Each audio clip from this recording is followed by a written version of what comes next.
everyone, how you going? We'll try this again. So yeah, I was going to have a quick chat about yesterday. It was amazing. What can I say? It was an experience, to say the least. So many people, so much unity, so much solidarity, so much community spirit. So much unity. It was just, I don't know, it was no racism, no judgment, no nasty people. It was amazing. It was so refreshing.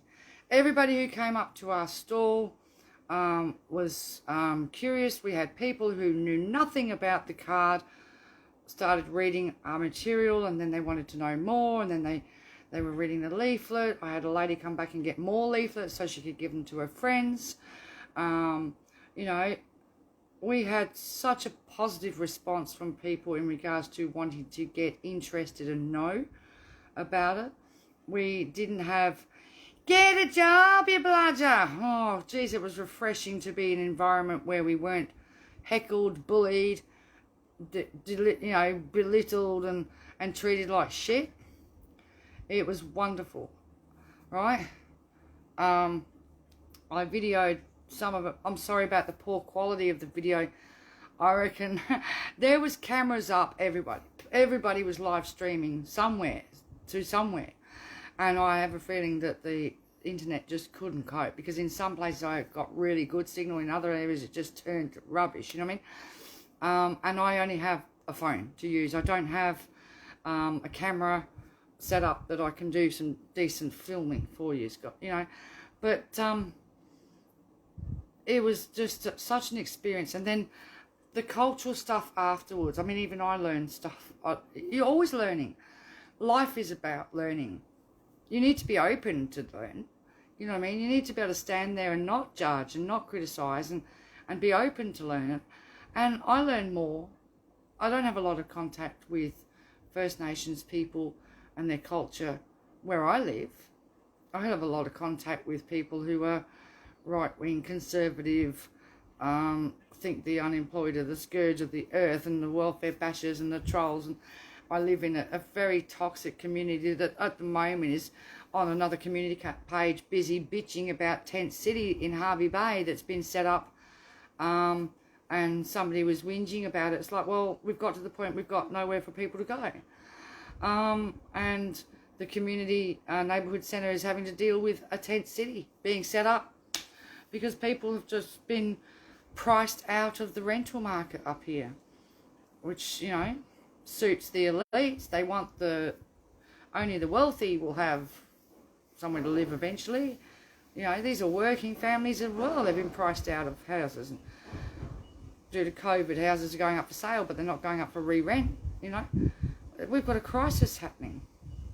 So I met a guy yesterday, and he bought a T-shirt. He was a lovely guy, and I said, send us a selfie, and he did last night, and that's great, and we posted it to the page. Well, I've just got home, and I'm back on my computer, and our other admin copped a 3-day ban for saying to somebody, don't be ignorant. So she sent me the video, the link for the YouTube video. This guy went away and did his own YouTube video. Good on him. Absolutely, thank you very much to him. I mean, I sat down and watched it, and I posted it to the page. You can see it here.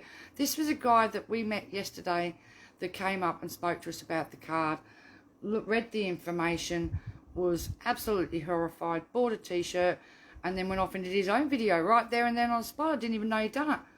All right, thank you very much to him for standing up, and we've posted it to show you guys. And you guys out there can do the same as well. You can send us videos of you guys and your opinions. And don't use the C word, whatever you do. But, you know, if you get a bit passionate, yeah, he swore a bit. I don't worry about that sort of thing. We're all human. You know what I mean? And, but yesterday, I just wanted to try and express to you how it felt. I've never been to such a big rally. I haven't been to a lot of rallies myself, do you know what I mean? Apart from the little ones that we've set up, but I went to one years ago for the same-sex marriage, but this was on a scale. you couldn't see it with my camera, but at the top end of that park and the street they were coming off of, they just kept coming and coming and coming and coming. It was like, wow. And I mean, I've heard somebody say there was about 15,000 people in that crowd. It was amazing.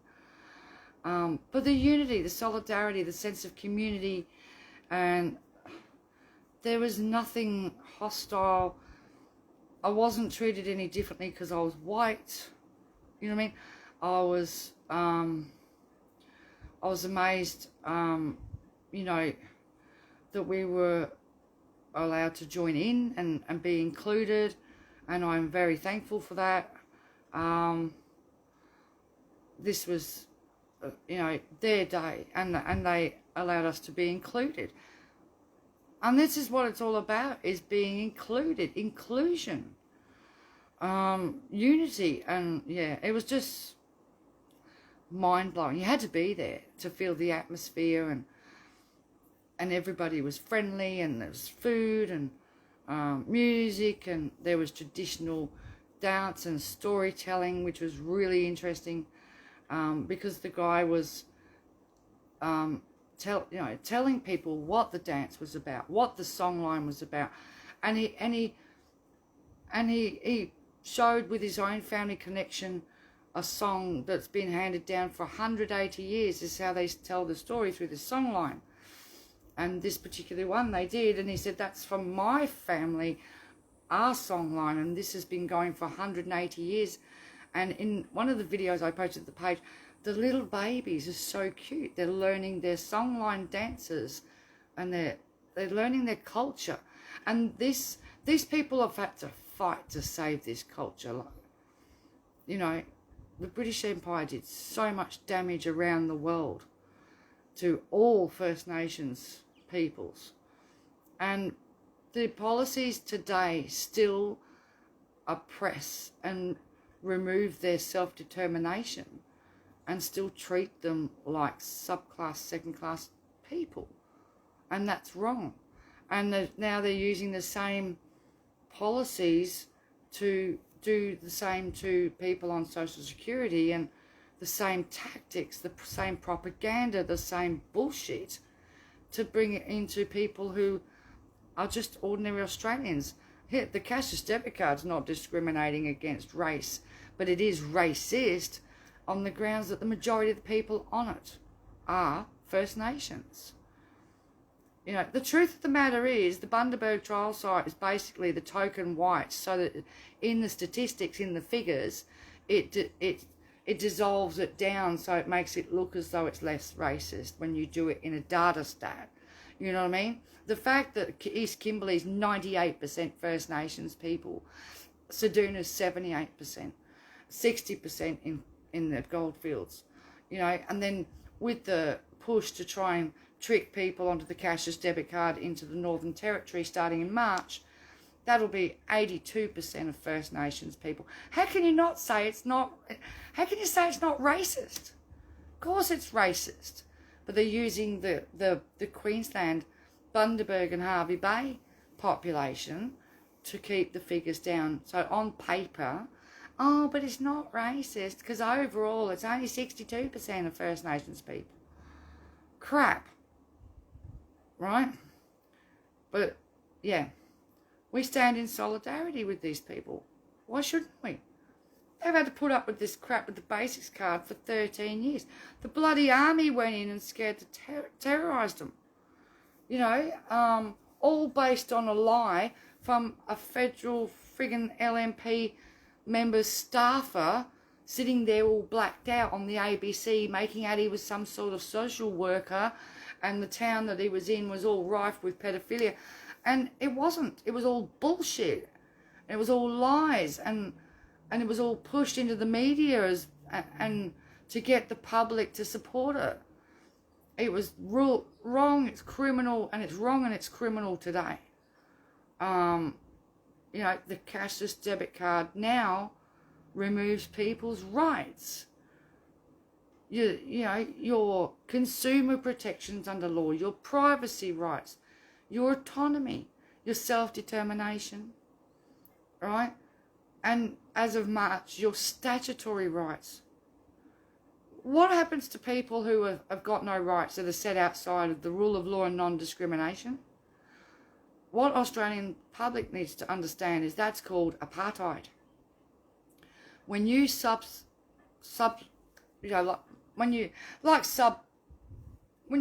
segregate part of your society outside of the law, they've got no protections, but they're contracted and controlled by private, for-profit institution. It doesn't matter what business it is. They've been sold to a business to control. That is apartheid. Apartheid is illegal under international law. So why is Australia legalising it? That's basically what's happening.